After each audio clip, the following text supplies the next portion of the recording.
3년 동안 가난하다는 이유로 무시당한 한 남자가 있었어요. 장인어른은 물론이고 심지어 아내까지도 남편 대신 아버지 편을 들었죠. 하지만 그 누구도 몰랐습니다. 이 남자의 진짜 정체를요. 이름은 강민호 32세. 평범한 회사원으로 살아가고 있었습니다. 아니, 정확히는 평범해 보이는 회사원이었죠.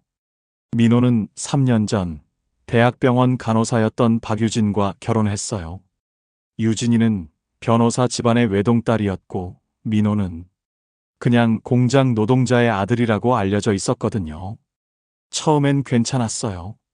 연애할 때는 유진이도 집안이 뭐가 중요해? 사랑이 제일이지.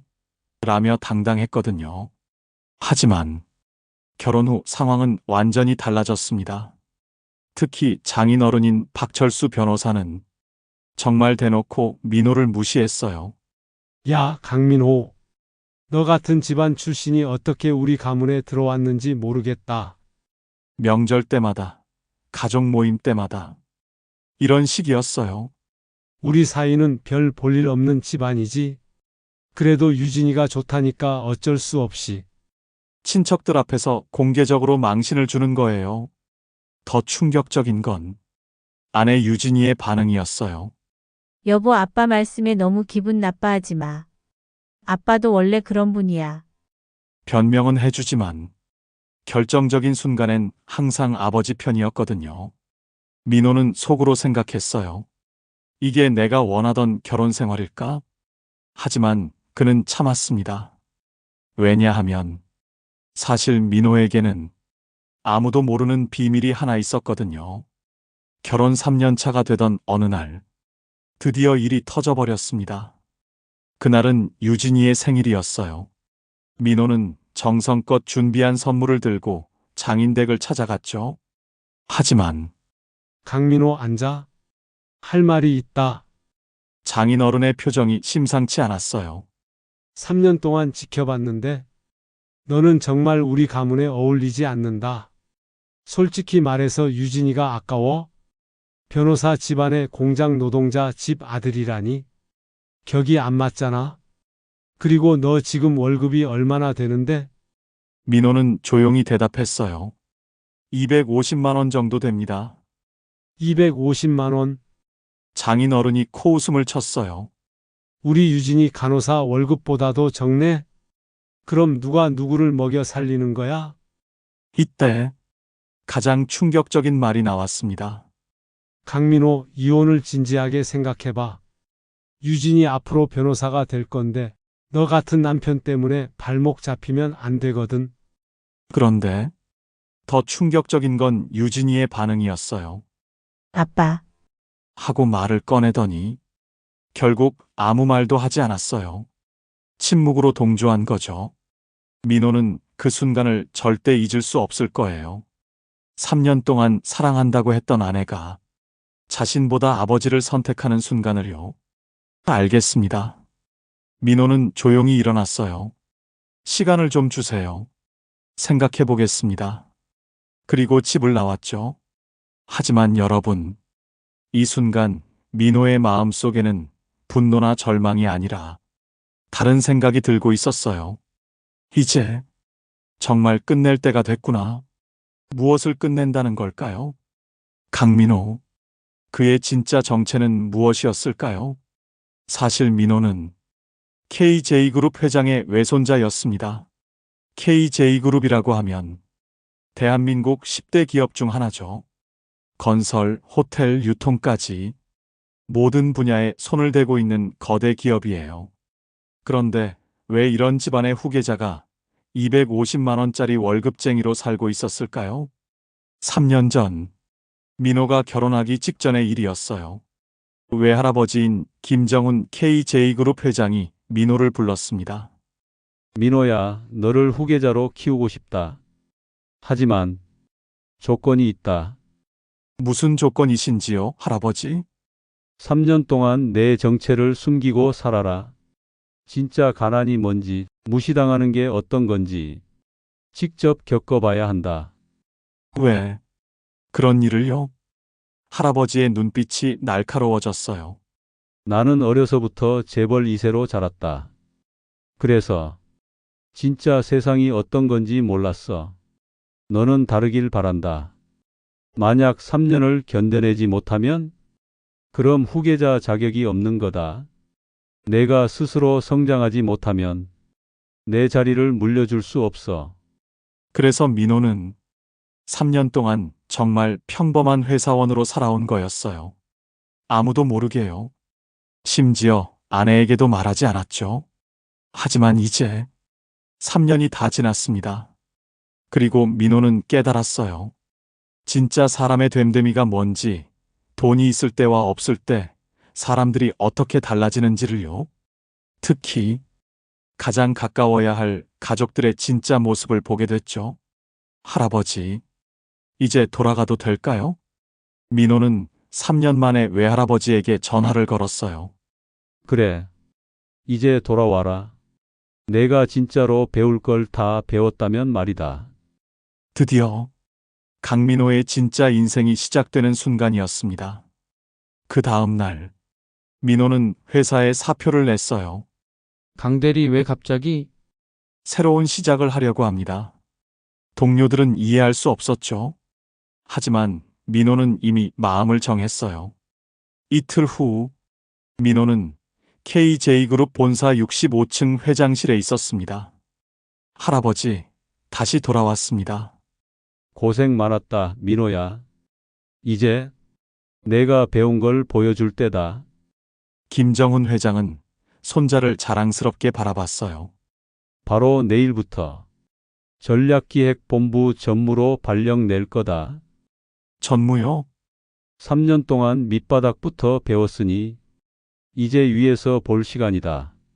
하룻밤 사이에 250만 원 월급쟁이가 연봉 3억 전무가 된 거예요. 그런데 더 재미있는 건 이 사실을 아직 아무도 모른다는 거였죠. 장인어른도 아내도, 심지어 언론도 몰랐어요. KJ그룹에서 철저히 비밀로 했거든요. 할아버지, 혹시 제가 처리해야 할 첫 번째 업무가 있나요? 있다. 우리 그룹 법무팀 자문 변호사 선정이야. 여러 로펌이 경쟁할 예정인데 너는 어떻게 할 거냐? 민호의 눈빛이 달라졌어요. 물론 실력과 도덕성을 기준으로 하겠습니다. 그런데 경쟁 업체 명단을 보는 순간 민호는 깜짝 놀랐어요. 그 중 하나가 태성 로펌이었거든요. 바로 장인어른이 일하고 있는 곳이었죠. 이거 참 재미있네요. 민호는 씩 웃었어요. 복수를 위한 웃음이 아니라 정말 흥미로운 상황이 된 거죠. 곧 태성 로펌에서는 이런 회의가 열리고 있었어요. KJ그룹 자문 계약이라고?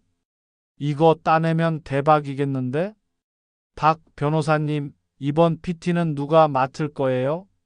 장인어른 박철수가 자신만만하게 말했어요. 내가 직접 나설 거다. 그런데 유진아, 너도 같이 나와라. 저요? 왜요, 아빠? 너도 이제 변호사 시험 준비하고 있으니까 경험 쌓아야지. 유진이는 아직도 민호가 집을 나간 후 연락이 안 된다고 걱정하고 있었어요. 하지만 일단은 아버지 일을 도와주기로 했죠. 전혀 모르고 있었거든요. 그 PT 현장에서 누구를 만나게 될지를요. 드디어 그날이 왔습니다. KJ그룹 법무자문업체 선정을 위한 PT 발표회 날이었어요. 장소는 KJ그룹 본사 35층 대회의실. 참석자들은 태성 로펌을 포함한 5개 업체, 그리고 KJ그룹 임원진들이었죠. 유진이는 아버지와 함께 회의실에 들어서며 생각했어요. 민호는 지금 뭐 하고 있을까? 아직도 화가 난 건가? 하지만 곧 그런 생각들이 모두 날아가 버릴 상황이 벌어졌어요. 안녕하세요. KJ그룹 전략기획본부 전무 강민호입니다. 회의실이 조용해졌어요. 유진이는 자신의 귀를 의심했어요. 방금 강민호라고 했나요? 고개를 들어보니 정말이었어요. 3년 동안 250만 원 월급을 받으며 무시당했던 그 남편이 정장을 말끔히 차려입고 KJ그룹 전무 자리에 앉아 있었던 거예요. 유진아, 저 사람. 설마, 아버지 박철수도 얼굴이 새하얘졌어요. 아빠, 저 사람이 민호예요. 하지만 민호는 전혀 다른 사람이 되어 있었어요. 과거에 조용하고 순종적이던 모습은 온데간데 없고 카리스마 넘치는 경영자의 모습이었죠. 그럼 첫 번째 업체부터 발표해 주세요. 민호의 목소리도 완전히 달라져 있었어요. 권위 있고 냉정했죠. 다른 로펌들이 먼저 발표를 했어요. 모두 훌륭한 내용이었죠. 그리고 마지막, 태성 로펌 차례가 됐어요. 태성 로펌 박철수 변호사입니다. 장인 어른이 떨리는 목소리로 시작했어요. 하지만 발표는 계속 진행되어야 했죠. 유진이도 옆에서 보조 자료를 설명했어요. 하지만 내내 민호를 쳐다보느라 집중이 안 되었죠. 발표가 끝나자 민호가 날카로운 질문을 던졌어요. 박철수 변호사님, 질문이 있습니다. 네, 말씀하세요. 귀하의 로펌에서 최근 5년간 이해상충 관련 징계를 받은 적이 있나요? 순간 박철수의 얼굴이 굳었어요. 그건 또한 내부 회계 감사에서 문제가 제기된 적은 없었나요? 민호는 철저히 사실만을 묻고 있었어요. 감정은 전혀 섞지 않고요. 전무님, 그런 세부적인 사항까지 세부적인 사항이 아닙니다. KJ그룹과 장기 파트너십을 맺을 업체를 선정하는 중요한 기준이죠. 결국 태성 로펌은 여러 문제점들이 드러나면서 낮은 점수를 받았어요. 감사합니다. 결과는 일주일 후에 발표하겠습니다. 회의가 끝나자 유진이가 민호에게 달려왔어요. 민호야, 이게 대체 무슨 일이야? 하지만 민호는 여전히 냉정했어요. 업무 시간에는 전무님이라고 불러주세요. 뭐라고? 민호야, 농담하는 거지? 농담이 아닙니다. 그리고 사적인 대화는 따로 시간을 내서 하죠. 유진이는 완전히 다른 사람이 된 남편을 보며 충격에 빠졌어요. 그리고 아버지 박철수는 무릎이 꺾일 것 같았죠. 3년 동안 무시하고 모욕했던 그 사위가 사실은 자신보다 훨씬 높은 자리에 있었던 거예요. 하지만 이것은 시작에 불과했어요. 3년 동안 무시당한 가난한 사위가 사실은 재벌 그룹 후계자였다는 이 충격적인 반전.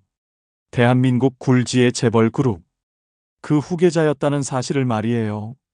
민호는 이제 복수의 칼날을 빼들었습니다. 그동안 서름과 무시와 모욕당했던 서름을 이제 깨끗하게 한 방에 날려버릴 겁니다. 결과는 불을 보듯 뻔하네요.